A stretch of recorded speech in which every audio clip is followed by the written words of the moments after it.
Emergency ये भी है कि एक मशहूर नौजवान जो एक मशहूर सिंगर था उसको गोलियों मार के मार दिया गया। आज तक सिद्धू मूसेवाला उसके परिवार को इंसाफ नहीं मिला, वो दर दर भटक रहे हैं। ये भी इमरजेंसी, ये भी इमरजेंसी है। इमरजेंसी ये भी है कि 20 लाख लोगों द्वारा पंजाब में मेंबर पार्लियामेंट चुना गया और वो एनएस से लगाकर अंदर रखा हुआ है। फ्रीडम ऑफ स्पीच, उसकी कंस्टिट्यूएंसी के लोगों की बात यहां नहीं रख पा रहे। ये भी इमरजेंसी है।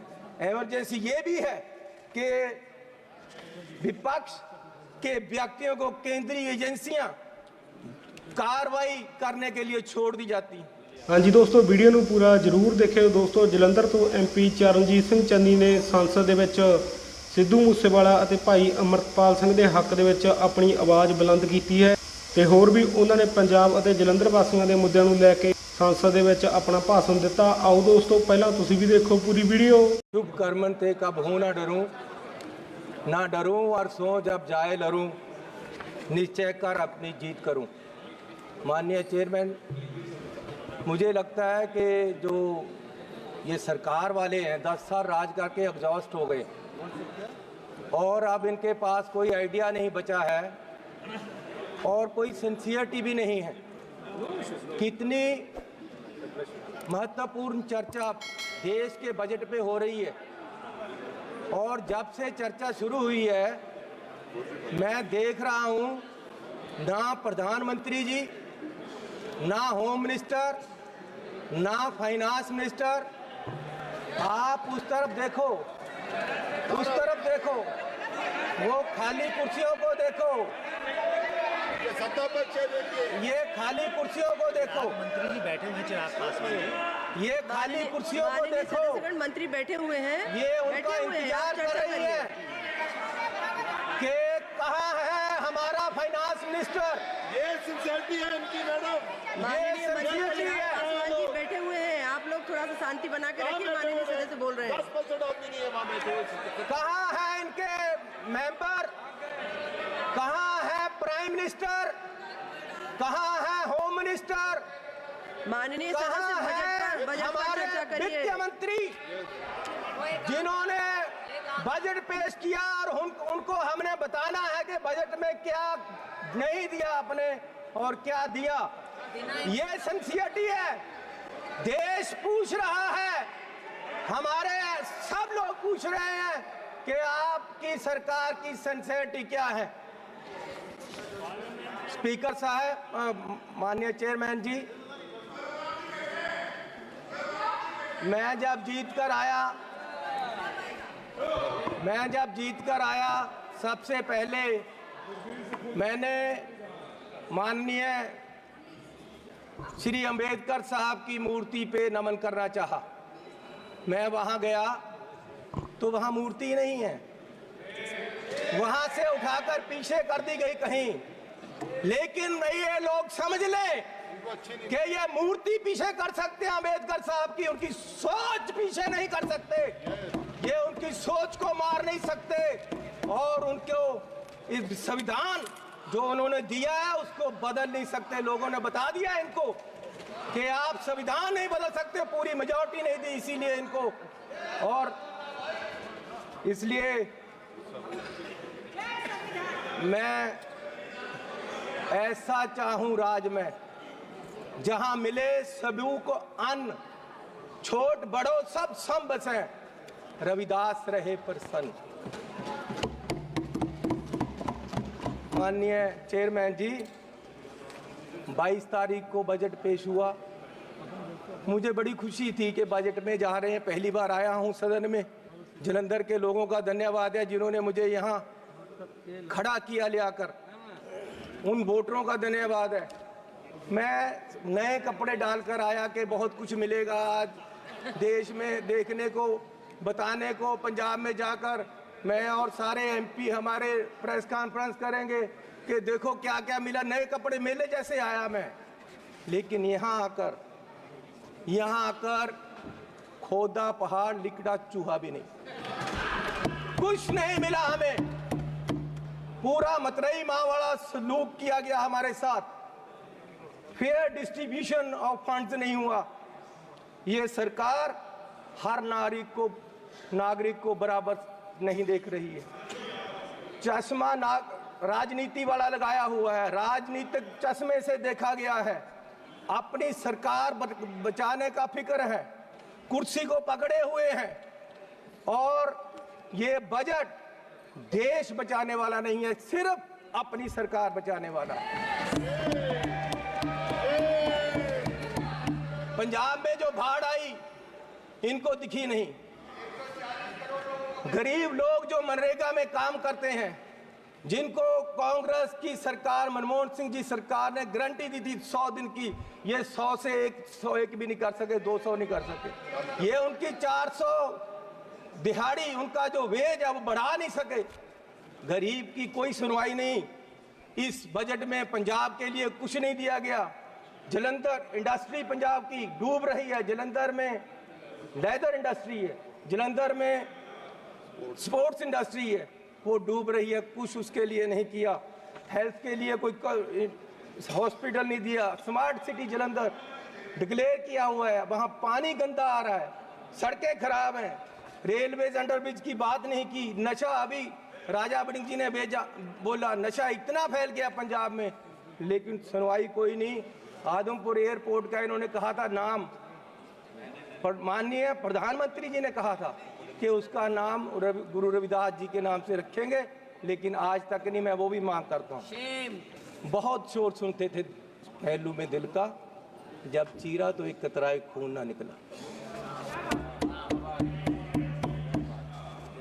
माननीय चेयरमैन जी, 24-25 के जो बजट में एस्टीमेट दिए गए हैं, उसमें 32 लाख करोड़ रुपए की आमदन दिखाई गई है और 48 लाख करोड़ रुपए का खर्चा दिखाया गया है। 16 लाख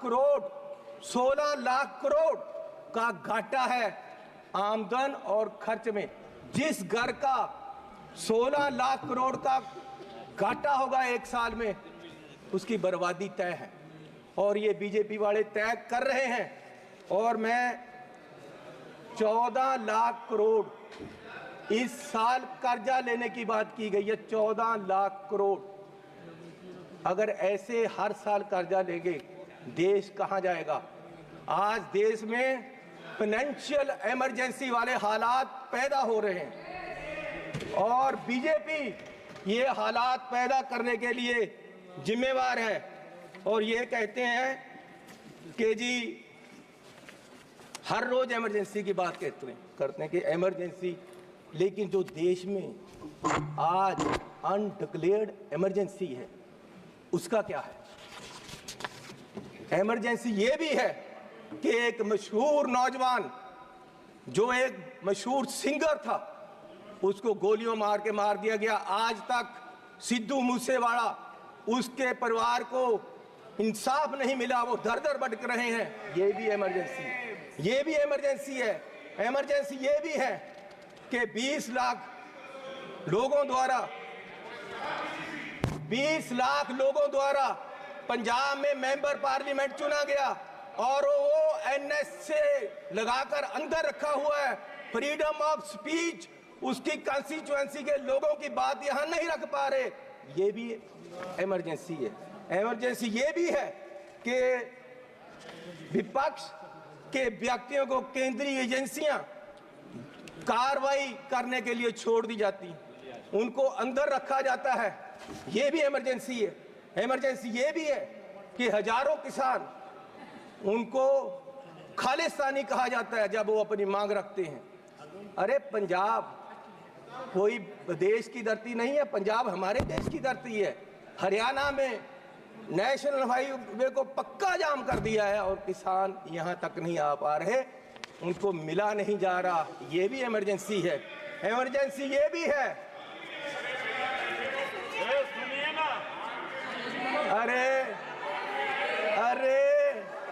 अरे फीलिंग ले लो।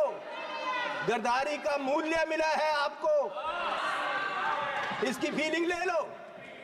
अच्छा लग रहा है। इमरजेंसी ये भी है कि देश का एक राज्य मणिपुर पिछले 1.5 साल से जल रहा है और उसको अपने हाल पे छोड़ दिया गया है। इमरजेंसी ये भी है, इमरजेंसी ये भी है कि हाथरस यूपी में एक दलित लड़की को आधी रात में जबरन अंतिम संस्कार किया गया। इमरजेंसी ये भी है कि मध्य प्रदेश में दलित व्यक्ति को के सिर पर मुंह पर पेशाब कर दिया गया। इमरजेंसी ये भी है, इमरजेंसी ये भी है कि अपनी इज्जत के लिए धरना दे रही महिलाओं पहलवानों को प्रदर्शन में प्रोपोगंडा बताया गया।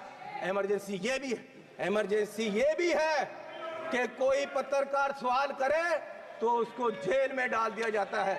इमरजेंसी ये भी है, इमरजेंसी ये भी है कि अपनी शिक्षा के लिए उतरे छात्रों को देश द्रोही बताया गया। इमरजेंसी ये भी है। किस इमरजेंसी की बात कर रहे हैं? सुन लो भैया, सुन लो, सुन लो। माननीय चेयरमैन जी, मैं पंजाब के एक गरीब परिवार से आता हूँ।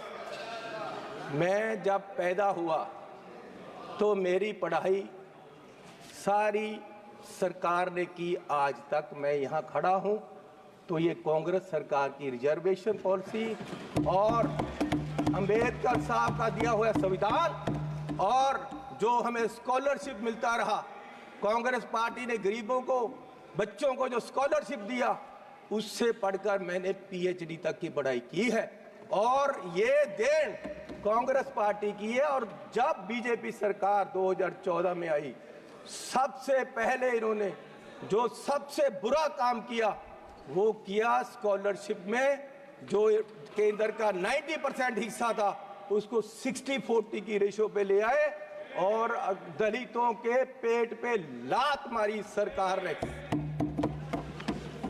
और आज भी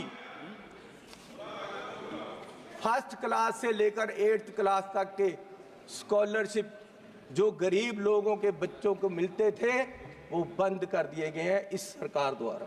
ये भी इमरजेंसी, ये दलितों के पेट पर लात मार रहे हैं। और मिनॉरिटी के भी फर्स्ट क्लास से 8th क्लास तक के स्कॉलरशिप इस सरकार के द्वारा बंद कर दिए गए।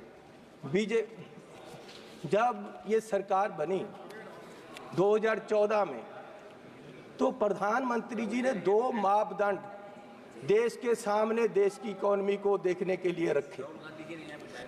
एक रखा डॉलर की कीमत, दूसरा रखा पेट्रोल और डीजल की कीमत। और मैं आपको माननीय चेयरमैन जी ये बताना चाहता हूं कि पिछले 10 साल में डॉलर की कीमत 25 रुपए बढ़ गई है 10 साल में।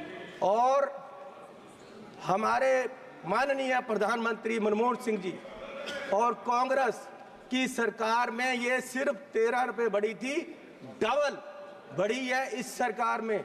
और मोदी जी उस समय बोले थे 14 में जब सरकार बनी नहीं थी, डॉलर की कीमत ज़्यादा होने से जो रुपया गिरा उसके बारे में मोदी जी ने उस समय बोला था क्या कारण है कि देश का रुपया पतला होता जा रहा है, ये जवाब देना होगा आपको। देश जवाब मांग रहा है, समझ नहीं आ रहा प्रधानमंत्री जी गिर रहे हैं या रुपया गिर रहा है। कभी कभी तो लगता है कि रुपए की और सरकार के बीच कंपटीशन चल रहा है कि सरकार ज्यादा गिर रही है या रुपया ज्यादा गिर रहा है। और मोदी जी ने कहा था जिस देश का रुपया कमजोर होता है उस देश की सरकार कमजोर होती है, उस देश का प्रधानमंत्री कमजोर होता है। मैं आज कहता हूं कि आज देश का रुपया कमजोर हो रहा है, आज देश की इकोनॉमी डूब रही है। क्या देश का रुपया कमजोर हो रहा है या प्रधानमंत्री जी कमजोर हो गए हैं या देश की सरकार कमजोर हो रही है? दूसरा, पेट्रोल की कीमतें इन्होंने कहा, प्रधानमंत्री जी ने 2014 में कि पेट्रोल की कीमतें बढ़ रही हैं और मनमोहन सिंह जी को कोई फर्क नहीं पड़ रहा, देश डूब रहा है। तो पिछले 10 सालों में पेट्रोल की कीमतें 23 रुपये बढ़ गई हैं। पिछले 10 सालों में पेट्रोल की कीमत, डीजल की कीमतें 35 रुपये बढ़ गई हैं, जबकि पिछले जो मनमोहन सिंह का समय था उससे क्रूड ऑयल की कीमत $20 प्रति बैरल कम हो गई है। तो मैं पूछना चाहता हूं कि ये पेट्रोल बढ़ रहा है या आपकी कंपनियों की, आपके आमदनियों की आमदन बढ़ रही है? क्या बढ़ा रहे हो? किसको दे रहे हो देश का पैसा? कहां जा रहा है पैसा? गरीब लूटा जा रहा है। माननीय चेयरमैन जी, आप गाड़ी फुल कराने जाओ, 50 लीटर तेल डलवाओ, 2000 रुपया सरकार को चला जाता है। 4 रुपये प्रति किलोमीटर हर व्यक्ति देश का गरीब सरकार को देता है चलने का। 1 किलोमीटर चलो 4 रुपये सरकार को गए, और सरकार 14 लाख करोड़ के घाटे में बैठी है, और फिर ये कहते हैं जी बजट में बहुत कुछ मिला। मैं एक एयरपोर्ट पे गया माननीय चेयरमैन जी, तो मुझे एक आदमी आया, उसने गुलदस्ता दिया, मेरा स्वागत किया, अभिनंदन है आपका। मैंने कहा भैया आप कौन हो, मेरा अभिनंदन क्यों कर रहे? बोले जी हम अडानी जी की तरफ से आपका स्वागत कर रहे। मैंने कहा भैया आप मेरा स्वागत क्यों कर रहे हो? बोले जी अब ये एयरपोर्ट हमारा है, अब हमें इसके मालिक है, 50 साल के लिए हमने ले लिया है। तो मैंने कहा यार चलो ठीक है, आपने ले लिया, आपका धन्यवाद। मैं जहाज में चला गया, जहाज में गया, वहां फिर मुझे बुक्के मिला। वो कहते हैं जी आपका स्वागत है, हम कंपनी की तरफ से कर रहे। मैंने कहा यार इंडियन एयरलाइन का जहाज है, आप क्या कर रहे हो, आप कौन हो? बोले जी ये जहाज अब हमारी कंपनी का है, ये मोदी जी ने हमें बेच दिया है।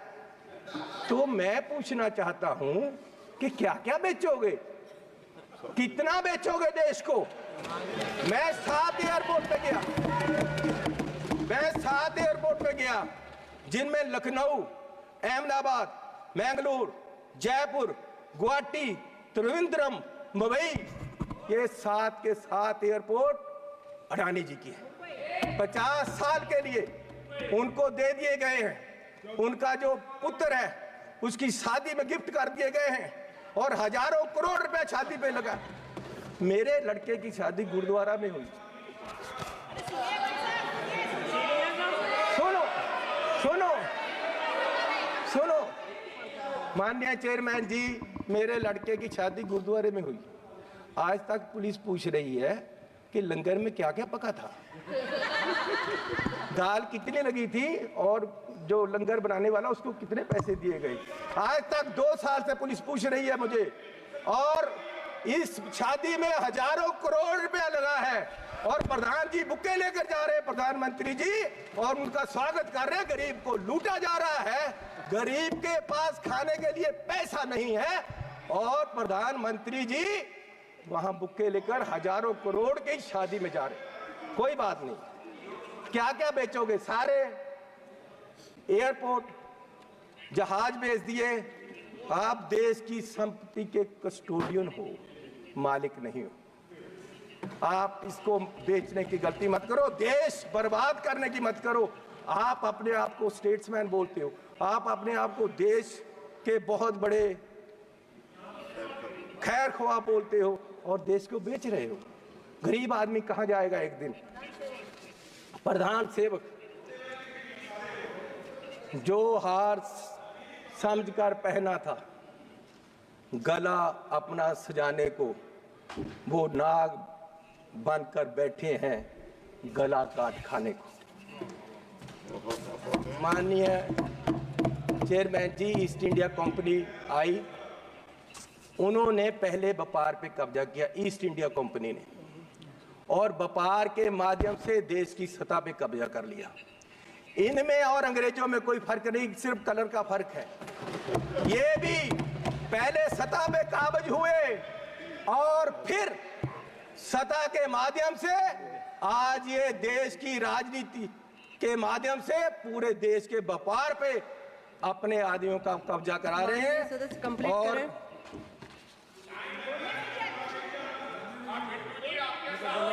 मैं बस एक बात करके बोलिए बोलिए माननीय चेयरमैन जी, कोई बात नहीं, बैठ जाओ जी, बैठ जाओ जी, बैठ जाओ।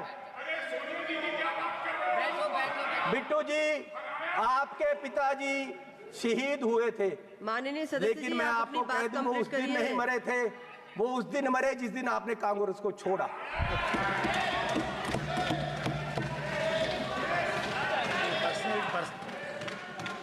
आज देश माननीय सदस्य- राहुल गांधी जी की माननीय तरफ देख सदस्य रहा से है। मैं आग्रह कर रही हूँ, माननीय पर्सनल चेयरमैन टिप्पणी जी, न करें। आप वो मुझे तंग कर रहे हैं जी, उनको बोलो बैठे। इनको बुलाइए। वो पंजाब से आए थे, इसका मतलब ये नहीं कि मुझे तंग करते रहे। माननीय सदस्य सुनील तत्पड़े माननीय जी, चेयरमैन जी, मैं आपसे निवेदन करना चाहता हूँ कि इन्होंने आप मेरा नाम लिया। मेरे दादाजी सरदार बेअंत सिंह जी, उन्होंने कुर्बानी देश के लिए दी, कांग्रेस के लिए नहीं दी, देश के लिए दी। और ये इस चन्नी की बैठो। ये अपनी जायदाद पूछे इनको, ये आप गरीबी की बात कर रहे हैं। अगर सारे पंजाब से सबसे अमीर आदमी ये ना हो और सबसे करप्ट ना हो, मैं अपना नाम बदल दूंगा। हजारों करोड़ का मालिक ये चरणजीत चन्नी है। और ये गोरा किसको कह रहे मैं हैं? माननीय सदस्य से सोनिया आग्रह गांधी कर जी, रही हूँ, वो व्यक्तिगत कहाँ के हैं कोई ये भी पहले विषय यहाँ न बताएं। रखें। भाई सोनिया गांधी जी कहाँ के हैं? ये सबसे मीटू में, ये सारे केसों में ये सबसे करप्ट ये।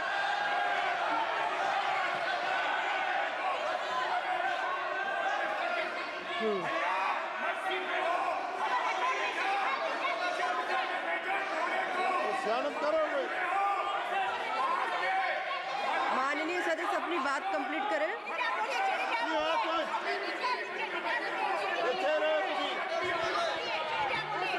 मैं बोलूंगा। माननीय चेयरमैन जी, आपका धन्यवाद।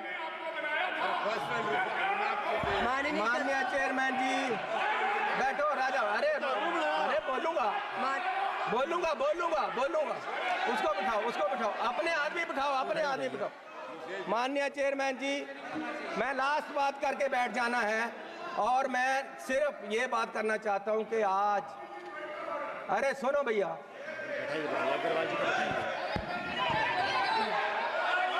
मैं बैठ जाओ सर, मैं बैठ जाओ। माननीय सदस्य से आग्रह कर रही हूँ। बोलूंगा। माननीय chairman ji, What is going on? Madam, ये क्या हो रहा है? उनको बोलने को नहीं दे रहे। मैं माननीय सदस्य से आग्रह कर रही हूँ, आप सब अपने अपने स्थान पर बैठे। मैडम 2 बजे तक उठाइए, 2 बजे तक। सभा की कार्यवाही 2 बजे तक स्थगित की जाती है। हाँ जी दोस्तों, जिਵੇਂ ਤੁਸੀਂ ਵੀਡੀਓ ਦੇਖੀ ਹੈ, ਜਲੰਧਰ ਤੋਂ MP ਚਰਨਜੀਤ ਸਿੰਘ ਚੰਨੀ ਨੇ ਸਿੱਧੂ ਮੂਸੇਵਾਲਾ ਪੰਜਾਬ ਦੇ ਮੁੱਦਿਆਂ ਨੂੰ ਲੈ ਕੇ ਭਾਈ ਅਮਰਤਪਾਲ ਸਿੰਘ ਦੇ ਹੱਕ ਵਿੱਚ ਜੋ ਵੀ ਆਪਣੇ ਵਿਚਾਰ ਰੱਖੇ ਨੇ। ਤੁਸੀਂ ਦੋਸਤੋ ਇਸ ਬਾਰੇ ਕੀ ਕਹਿਣਾ ਚਾਹੁੰਦੇ ਹੋ, ਹੇਠਾਂ ਕਮੈਂਟ ਕਰਕੇ ਆਪਣੇ ਵਿਚਾਰ ਜ਼ਰੂਰ ਦਿਓ ਤੇ ਵੀਡੀਓ ਨੂੰ ਵੱਧ ਤੋਂ ਵੱਧ ਸ਼ੇਅਰ ਕਰ ਦਿਓ। ਨਾਲ ਹੀ ਦੋਸਤੋ ਸਾਡੇ YouTube ਚੈਨਲ ਮੈਕਸ ਟੀਵੀ ਨੂੰ ਸਬਸਕ੍ਰਾਈਬ ਕਰ ਦਿਓ ਤੇ ਬੈਲ ਵਾਲੀ ਘੰਟੀ ਨੂੰ ਨੋਟੀਫਿਕੇਸ਼ਨ ਆਲ ਤੇ ਜ਼ਰੂਰ ਕਰ ਦਿਓ। ਤਾਂ ਜਲਦੀ ਮਿਲਾਂਗੇ ਦੋਸਤੋ ਨੈਕਸਟ ਅਪਡੇਟ ਵੀਡੀਓ 'ਚ। ਵੀਡੀਓ ਦੇਖਣ ਲਈ ਸਾਰੇ ਦੋਸਤਾਂ ਦਾ ਬਹੁਤ ਬਹੁਤ ਧੰਨਵਾਦ।